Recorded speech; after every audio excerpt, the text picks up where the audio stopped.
a dark story about a young woman haunted by her past and the terrifying vampire who becomes obsessed with her, unleashing chaos and fear wherever he goes.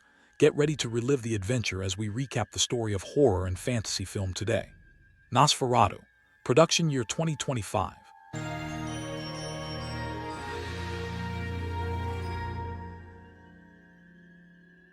This unsettling story begins with Ellen, a young woman who, in the dead of night, prays for the company of some entity. Suddenly, like a whisper in the wind, an inhuman voice responds, claiming to have been awakened from eternal darkness. Its silhouette appears behind the curtains, declaring that Ellen does not belong to humanity unworthy of her. When the demon asks if she wishes to join him forever, she swears it without hesitation. In that moment, Ellen experiences an indescribable pleasure, but upon glimpsing the terrifying entity, she feels an unimaginable pain. Years later, in 1838, Ellen wakes up and tells her husband Thomas about a nightmare, but he tries to calm her down and encourages her to forget about it. Thomas gently explains that he has an important matter to attend to. Thomas wanders through the bustling streets of Germany, rushing to his destination, a real estate agency. He meets his boss, Mr. Knock. Thomas expresses his gratitude for the business opportunity. Mr. Knock tells him about a deal involving a foreign count of distinguished lineage who wants to buy a property in the city in order to retire in peace. Although the mansion is in ruins, the count specifically requested it and is willing to pay a large sum. Thomas has to travel to the count's small estate in eastern Bohemia, where the count insists on signing the contract in person. Despite his fears about the idea, Thomas agrees to secure his position. Thomas returns home to tell Ellen that he will be away for 6 weeks. He explains that his accommodations have been prepared, but Ellen begs him not to leave. She tries to share her dream with him, but Thomas reminds her that the doctors have recommended that they let go of the past. That evening, the couple went out, and Thomas met his friend Friedrich. Friedrich revealed that he was expecting his 3rd child. Thomas shared that he and Ellen planned to have children once their financial situation improved, assuring Friedrich that he would repay the money he had borrowed when he returned. Meanwhile, Ellen would stay with the Friedrichs. The next morning, Ellen expressed her pride in Thomas, begged him to return safely, and asked him to write to her every day. She presented him with the medal. And Thomas set off. He was warmly welcomed by the village children, accompanied by music and dancing. However, the celebrations came to a sudden halt when the townspeople began to mock him. One of the men insisted that the gypsies vacate the inn. Thomas explained that he only needed 1 night before leaving for Orlock Castle. The innkeeper sternly warned him not to mention the name. When the villagers learned of his connection to Count Orlock, he urged him to return home. Thomas eventually obtained a room by offering to pay double the normal price, but before retiring, an old woman warned him against visiting the castle, urging him to fear his own shadow, a nightmare from which he could not escape. That night, Thomas awakens to witness a group carrying a naked woman on horseback, allegedly to sanctify her spirit. He is shocked by the sight. The group has reached the tomb of the vampire, a fearsome demonic figure, and has violated his grave. Annoyed by their cruelty, Thomas shouts at them to stop, attracting everyone's attention. Suddenly, he wakes up in his bed, his feet covered in mud. When he steps outside the inn, Thomas discovers that the village is eerily empty. Even his horse is gone, forcing him to proceed on foot. As night fell, he was walking along a dark road when a carriage sped out of the mist and rushed towards him. Strangely, the carriage stopped right in front of him, forcing him to climb into it without any help. It was clear that this carriage was headed to Orlock Castle. During the journey, Thomas began to feel anxious as the carriage rushed towards the front gates of his destination. When he reached Count Orlock's castle, he was met with a violent voice. The Count scolded him for being late. Thomas apologized and did his best to follow Orlock to an upper level illuminated by a large fireplace. He asked Thomas to store his belongings and complete the contract. Thomas suggested that this be done in the morning, but the Count demanded that he comply without objection. He ordered Thomas to be addressed as Sir, and conveyed his excitement about completing the royal transaction they had made. Suddenly, Thomas began to feel more and more uneasy and anxious. Orlock stepped closer, pouring a dark substance with his long, claw-like fingers. Thomas had just scratched the glass when the Count sat down, revealing his pale face. Thomas expressed his concerns about local traditions and shared his experience of watching a group of nomads enter the birch forest the night before. Orlock interrupted him, explaining that the villagers adhered to customs that would seem strange and outdated to a young, cultured man like himself. Nothing could change his mind. Thomas goes on to explain how the villagers will exhume an identifiable body through a very unpleasant ceremony. Orlock avoids the subject for a while longer, letting out a loud scream that makes Thomas shudder in obvious discomfort. In a mournful tone, the Count expresses a desire to move to a place similar to Thomas, where the strange legends or myths of this town are unknown to anyone. Orlock encourages Thomas to have a meal. The young man grabs a bite of food, but in his haste, accidentally cuts his finger, though he insists that he is fine. The Count shouts at him to be more careful and suggests that he ease his discomfort.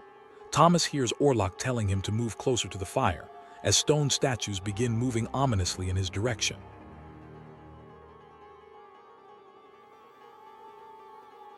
Meanwhile, Ellen and Anna are walking around with the children. Ellen asks if Anna has ever felt like a doll, a mere whim dictated by someone else, lacking any purpose except her own actions. Anna replies that everyone feels helpless sometimes, but Ellen hints at something deeper. She admits she senses something approaching, perhaps fate, and then expresses regret for appearing irrational, saying that she is lost without her husband. In the castle, Thomas wakes up to the ground and searches empty halls. Notice a bite mark on his chest and remember how the Count made him sign a deal in old language. Orlock became fascinated by Ellen's image in a necklace, admiring Thomas' love. After signing, Orlock gives Thomas money and insists on staying because of his illness, taking the necklace with him. Thomas finds all the doors closed and discovers a dark passage. He opens a coffin and finds Orlock's wilted body. Thinking Orlock is a vampire, Thomas tries to kill him, but Orlock gets up and chases him. Orlock pauses, remembering the woman who keeps her hair in the necklace, and announces that Ellen will only dream of it now. Thomas finds himself surrounded by monstrous creatures in the castle. Desperate to escape, he throws himself off a cliff into the sea. Meanwhile, Ellen wanders at night, prompting Friedrich to call a doctor. The doctor explains possible causes for her sleepwalking and advises Friedrich to stay calm. He suggests methods to improve her rest and, as a last resort, recommends restraining her to the bed. Later, Ellen grows increasingly anxious with no word from her husband. Unable to visit the estate agency alone, Friedrich promises to send someone on her behalf. Anna urges Friedrich to call the doctor again, but their discussion is interrupted by Ellen's screams near the riverbank, where she is behaving strangely. Elsewhere, a doctor is told about a new patient, Herr Knock, locked in the forbidden old cells of the hospital. Knock had been violent and uncontrollable, screaming and clutching dead animals. During the examination, Knock claims his master is coming, a lord who will bring curses and rule over the town's corpses.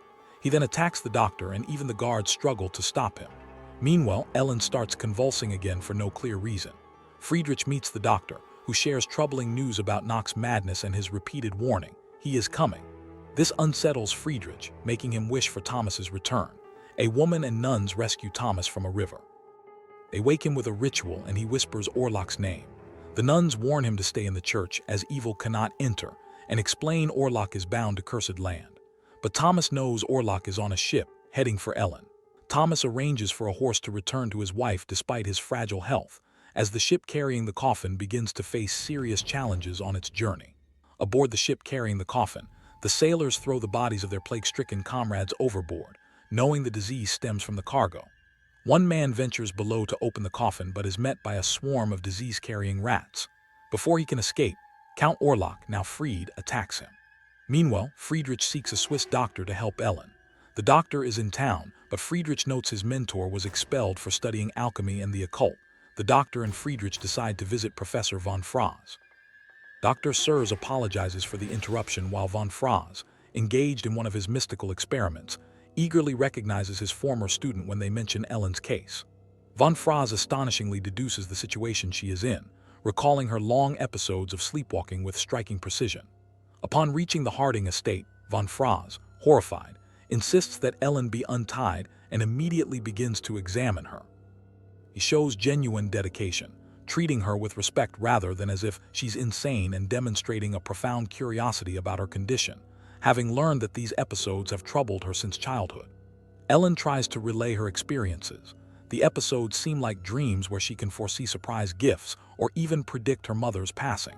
She recalls a night filled with loneliness when she sought companionship, and a presence appeared. Her father discovered her naked in the garden, accusing her of sin, marking the start of her dark life. However, Her suffering ceased when she met her beloved Thomas. Ellen's visions have returned, and her dreams become more ominous with each passing night. At night, Von Franz observes Ellen in a trance, noting her blood loss, heavy menstruation, and dilated pupils. Using a needle, he confirms she's unconscious as she feels no pain. He asks her to describe her visions, and she speaks of an eternal night and warns, "He is coming." Suddenly, she convulses, then calmly prophesies a bloody future for the town. Von Franz concludes Ellen is cursed by a spirit, possibly a demon. Harding struggles to believe him, but he insists this is no delusion and warns of grave danger. He advises them to watch her closely and tells the other doctor to stop sedating her. As the ship nears, Ellen senses something and rushes out of her room. At the entrance, she finds Thomas, who collapses in exhaustion. Overjoyed to see her, he whispers weakly that he has her locket, relieved they've reunited. Elsewhere, Herr Nock, after vomiting a strange white secretion to distract a guard, bites and overpowers him.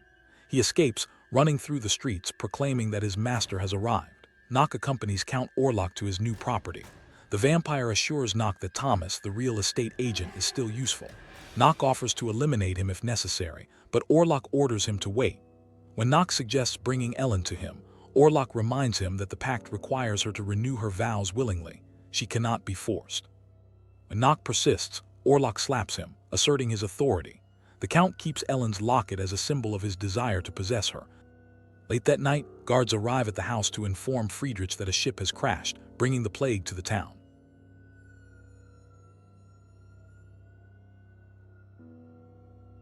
The town starts to fill with rats that carry the plague. The doctors examine a body from the ship, finding rodent bites and signs of a blood infection. Most disturbingly, the corpse is drained of blood. Von Franz, realizing the danger, urges everyone to pray and decides to track down Herr Nock. However, he learns Nock has escaped, raising alarms. He orders Dr. Sears and Friedrich to visit his residence immediately. Later, after Anna tucks her daughters into bed, Ellen surprises her in room, asking if they can spend the night together. In the dead of night, Ellen rises, drawn to the window. She opens it, hearing a noise behind her. Turning around, she comes face to face with Count Orlock. She recognizes him and accuses him of making her feel his presence within her own body. Orlock replies that it is merely nature, but Ellen refuses to accept his words. The Count reminds her that years ago, he warned her she did not belong to the human world. Ellen rejects his claims, but Orlock reflects on the dark eternity he endured until Ellen awakened him from his grave.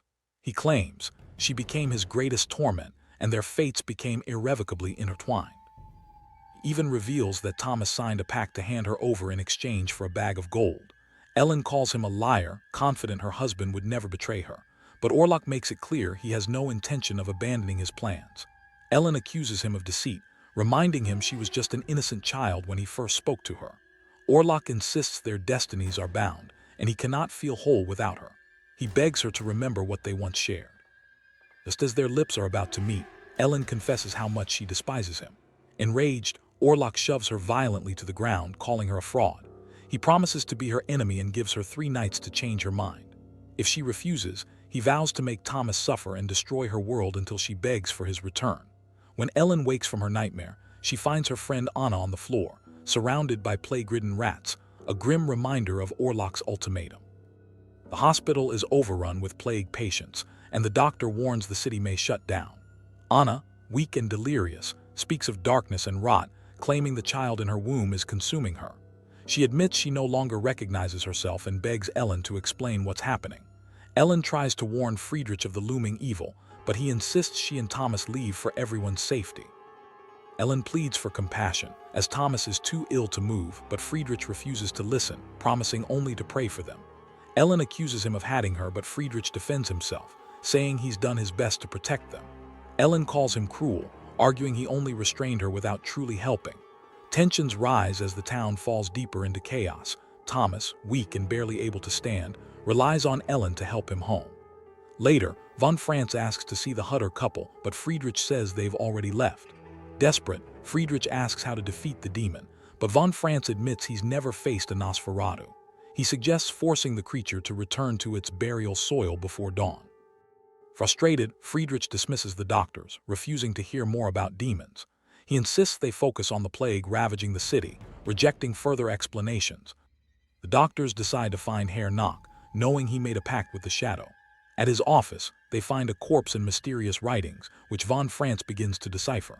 Meanwhile, Ellen continues to care for her husband until he finally awakens. Thomas greets her gently and suggests they flee from the danger, as he now realizes a demon is pursuing them.